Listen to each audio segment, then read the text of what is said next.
Quando, certa manhã, Gregor Samsa acordou de sonhos intranquilos, encontrou-se em sua cama, metamorfoseado num inseto monstruoso.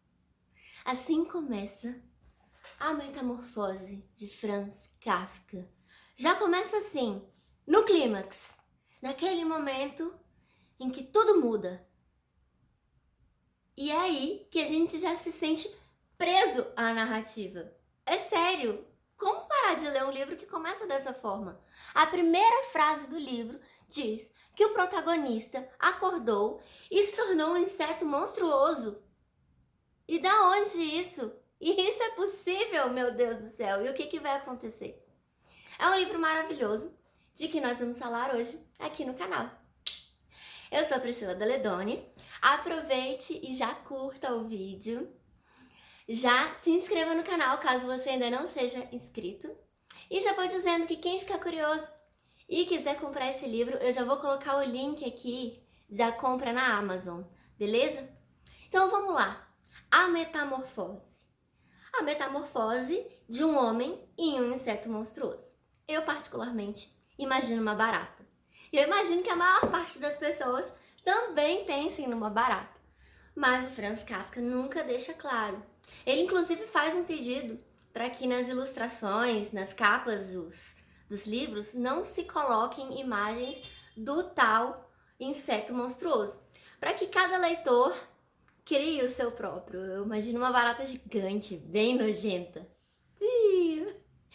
É um livro que traz um estranhamento muito grande em nós leitores. Para começar, porque é uma coisa impossível de se acontecer, mas ao mesmo tempo é descrita de uma forma extremamente realista. Ele vai descrever as patinhas, o jeito que ele tenta sair da cama e tudo que vai acontecendo, como se o que tivesse acontecido fosse completamente possível. Isso é muito estranho. Então ele vai ter uma primeira parte extremamente descritiva do Gregor acordando, sentindo seu corpo estranho, diferente, tentando se levantar da cama, não conseguindo. O Gregor é um caixeiro viajante, ele que sustenta toda a família dele, então é um trabalho essencial que ele faz. Mas como é que ele vai trabalhar nesse estado? Ele realmente é esse inseto. E aí a família começa a estranhar que ele ainda não saiu do quarto, já tá na hora de ele ir trabalhar. E com certeza no trabalho dele também sentem a falta dele. E quem é que vai lá na casa dele para saber se tá tudo bem? Não é um funcionário qualquer, um colega de trabalho, vai apenas o chefe dele, o gerente. E chega a casa e a família fala, olha, ele tá doente, com certeza ele tá doente, não é possível, porque ele é um cara super responsável, ele jamais faltaria serviço assim, do nada. E aí ele, surge como esse inseto nojento, o gerente dá no pé. A família fica assustadíssima, não sabe como lidar com um ser desse dentro de casa. Não é mais um filho, um irmão, é um ser. E a narrativa vai sendo trabalhada de uma maneira muito interessante. Enquanto ele vai perdendo, o Gregor vai perdendo a humanidade dele mesmo. Até mesmo o nome, assim, a forma como o narrador fala dele, chama ele, de Gregor já passa a ser o inseto, o animal, o monstro e por aí vai. E aí ele traz uma complicação dentro da família. Então, assim, tanto uma complicação financeira, porque ele que sustentava, como uma complicação de vergonha mesmo. Imagina, você ter um filho, inseto monstruoso, você ter um irmão, inseto monstruoso. A família começa a ter que se virar no sentido financeiro da coisa, esconder o Gregor o máximo que consegue, sendo que quando ele aparece ele causa problemas. As outras pessoas não querem ver insetos monstruosos. E a gente entende as outras pessoas, Eu com uma baratinha desse tamanho eu já mato na hora. Imagina um baratão ou um insetão, dependendo do inseto que vocês imaginem como sendo o pior, porque ele é de fato o pior. E assim vai se sucedendo a história. E a gente pode pensar em diversas metáforas para essa relação do Gregor com esses acontecimentos. Então, assim, Para começar, um homem ser transformado em um animal, ele vem muito de contos de fadas, né? Eu lembrei de Cara da Bela e a Fera, por exemplo, que a gente tem a fera, era um príncipe Adam, que se transforma numa fera. E aí a gente tem agora o Gregor se transformando nesse inseto. Mas no caso da fera, por exemplo, existe uma razão. O príncipe, ele foi arrogante, ele era um rapaz arrogante, foi arrogante justo com uma feiticeira, se deu mal. E ele tinha uma maneira para deixar de ser fera.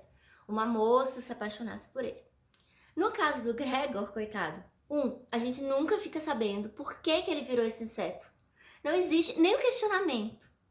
Simplesmente ele virou e pronto, aceitemos isso. Que é uma escolha muito ousada do escritor, né? E que é outro fato que nos causa um incômodo, assim. Ah, mas eu quero saber o que ele fez pra merecer isso. Não é possível. Do nada o cara vira um inseto monstruoso. E sim, do nada o cara vira um inseto monstruoso. E aceite. E outra coisa é que também, no caso da Bela e a Fera, e eu falo da Bela e a Fera, mas são vários contos antigos de fadas e afins, que ele tem uma fórmula para deixar de ser este ser. E o Gregor não, ele virou. E ninguém fala também como desvirar, se isso é possível. E ele vai continuando. Então isso é uma narrativa do incômodo. É incômodo você ler, é incômodo você pensar. Você se colocar na situação dele. 2, você se colocar na situação da família dele.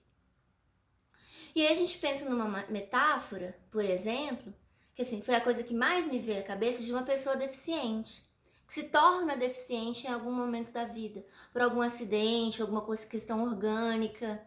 E aí, de repente, essa pessoa se torna um estorvo para a família, um estorvo para ela mesma. E essas coisas acontecem também sem uma razão de ser, necessariamente, né?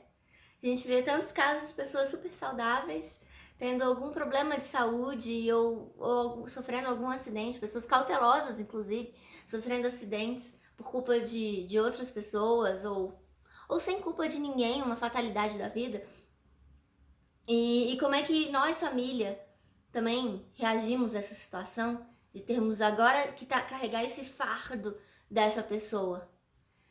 E existem várias outras possíveis interpretações. Eu particularmente me foquei muito nessa de deficiente.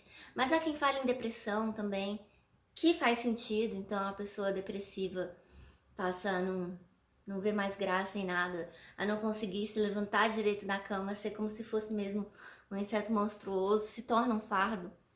Evolução de vida, momentos de guerra, eu já ouvi falar. Mas assim, o que mais fez sentido pra mim foi esse. Eu queria saber o que faz sentido pra você, porque metáfora é metáfora. A gente pode estabelecer com qualquer coisa que se encaixe dentro dessa ideia que foi escrita pelo Kafka. É um livro divino, maravilhoso.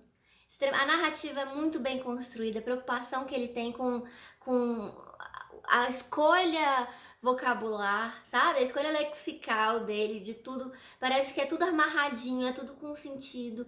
É uma narrativa muito fechadinha.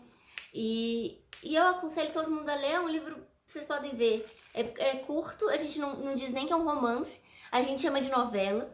Novela é aquilo que tá entre o conto e um romance. Então não é curto para ser conto, não é grande para ser romance. É uma novela, é questão de nomenclatura. Mas vocês vão conseguir ler assim em uma tacada, ou assim em poucas tacadas, dependendo do tempo que vocês forem dispor para isso. Mas é uma narrativa que faz a gente refletir sobre muitas coisas mesmo. Ele narra esse grotesco. E eu acho isso muito legal. Eu espero que vocês gostem também. Vou ficando por aqui. Um beijo. Até o próximo vídeo.